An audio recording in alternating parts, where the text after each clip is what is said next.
नमस्कार, मी पंजाब डक. आज आहे 26 एप्रिल 2026. तर शेतकऱ्याला एक अंदाज देणार आहे. मी माझ्या शेतामध्ये या ठिकाणाहून आता नेमका एप्रिल महिना आहे ना, आता नेमका आता पाऊस अवकाळी खूप पडला, काही भागात झाला आणि काही राहिला. तर आता शेतकऱ्याचा प्रश्न की हे आता उष्णतेची लाट कधीपर्यंत राहणार आहे.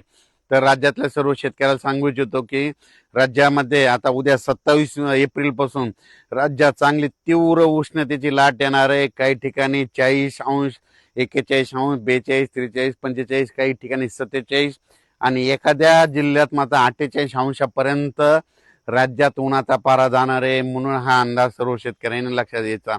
म्हणून राज्यातल्या सर्व शेतकऱ्याला सांगू इच्छितो की तुम्ही काय करा, आपण आपल्या पाळीव प्राण्याची, लहान मुलाची, वयोवृद्धाची काळजी घ्या.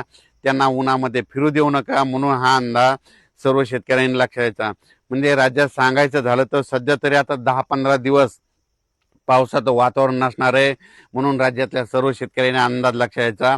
तीव्र उष्णतेची लाट पूर्व विदर्भ, पश्चिम विदर्भ, दक्षिण महाराष्ट्र, उत्तर महाराष्ट्र, कोकणपट्टी, खानदेश या सगळीकडं चांगली उष्णतेची लाट राहणार आहे. म्हणून हा अंदाज लक्षात घ्यायचा. कोकणपट्टीमध्ये देखील 38, 39, 40 अंशापर्यंत तापमान जाणार आहे. म्हणून कोकणपट्टीतल्या शेतकऱ्यांनी हा अंदाज लक्षात घ्यायचा. उत्तर महाराष्ट्रामध्ये काही ठिकाणी 44, 45 अंश, 46पर्यंत जाणार आहे. म्हणून उत्तर महाराष्ट्रातल्या उत्तर महाराष्ट्रातल्या नाशिक जिल्हा, नंदुरबार जिल्हा, धुळे जिल्हा, जळगाव जिल्हा त्या शेतकऱ्यांनी हा अंदाज लक्षात घ्यायचा. कारण की तिकडे देखील 45, 46 अंशापर्यंत पारा जाणार आहे. म्हणून हे देखील अंदाज लक्षात घ्यायचा. त्याच्यानंतर मराठवाड्यामध्ये परभणी जिल्हा, लातूर जिल्हा, बीड जिल्हा, जालना जिल्हा, संभाजीनगर, हिंगोली जिल्हा, धाराशिव जिल्हा, लातूर जिल्हा त्या सर्व शेतकऱ्याला सांगू इच्छितो की मराठवाड्यामध्ये देखील उन्हाचा पारा वाढत जाणार आहे. काही ठिकाणी 45 अंशापर्यंत जाणार आहे. म्हणून हे अंदाज लक्षात घ्यायचा. आणि मराठवाड्यात देखील नांदेड जिल्ह्यात देखील एखाद्या दिवस समजा 47पर्यंत पारा जाईल. म्हणून हे देखील मराठवाड्यातल्या शेतकऱ्यांनी अंदाज लक्षात घ्यायचा आणि स्वतःची काळजी घ्यायची. त्याच्यानंतर पूर्व विदर्भ आणि पश्चिम विदर्भ 6-5-11 जिल्ह्यामध्ये वर्धा जिल्हा, नागपूर, भंडारा, गोंदिया, चंद्रपूर, यवतमाळ, त्याच्यानंतर अमरावती, अकोला, बुलढाणा, वाशिम त्या सर्व यवतमाळ जिल्हा त्या सर्व शेतकऱ्याला सांगू इच्छितो की तुमच्या पूर्व आणि पश्चिम विदर्भात देखील चांगला उन्हाचा पारा वाढत जाणार आहे. काही काही ठिकाणी 47 अंशापर्यंत नोंद जाईल आणि एका जिल्ह्यामध्ये 48 अंशापर्यंत पारा जाईल. म्हणून हा अंदाज देखील शेतकऱ्यांनी लक्षात द्यायचा. सगळीकडे मात्र 40 अंश तर 44 अंश सेल्सिअस मात्र सगळीकडे तापमान राहणार आहे.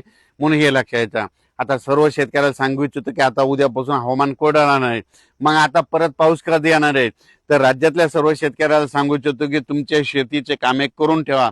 आम्ही सगळे शेतीचे कामे व्यवस्थित करून ठेवली. कारण की मराठी सालाप्रमाणे सांगायचं झालं तर आता कंप्लीट 33 दिवस मिरग राहिला. म्हणजे मिरग निघायला मराठी सालाप्रमाणे 33 दिवस राहिले. आणि इंग्रजी महिन्याप्रमाणे जर धरलं तर तुम्हाला सांगतो 41 दिवस पाऊस राहिलाय. म्हणून हा अंदाज सर्व शेतकऱ्यांनी लक्षात द्यायचा.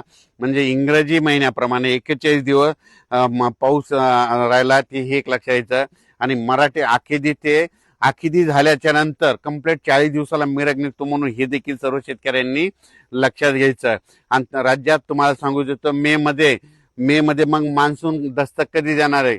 तुम्हाला सांगू इच्छितो 15 मे ते 20 मेच्या दरम्यान अंदमान बेटावर मान्सून दस्तक देणार आहे. म्हणून हा अंदाज खास करून मराठवाड्यातल्या संपूर्ण महाराष्ट्रातल्या महाराष्ट्र असो, कर्नाटक असो, मध्य प्रदेश आणि जे काही राज्य त्या जिल्ह्यातल्या सर्व शेतकऱ्याला सांगू इच्छितो की तुम्हाला सांगू इच्छितो की मान्सून अंदमान बेटावर 15 मे ते 20 मेच्या दरम्यान दस्तक देणार आहे. म्हणून हा अंदाज लक्षात घ्यायचा. कारण की एकंदरीत अभ्यास केल्याच्या नंतर तुम्हाला सांगू इच्छितो की 15 मे ते 20 मेच्या दरम्यान कधीही मान्सून अंदमान बेटावर दस्तक देतो तिथं दाखल होऊ शकणार आहे. म्हणून हा अंदाज लक्षात घ्यायचा. आणि आपण आपल्या शेतीची मात्र कामे करून घ्या.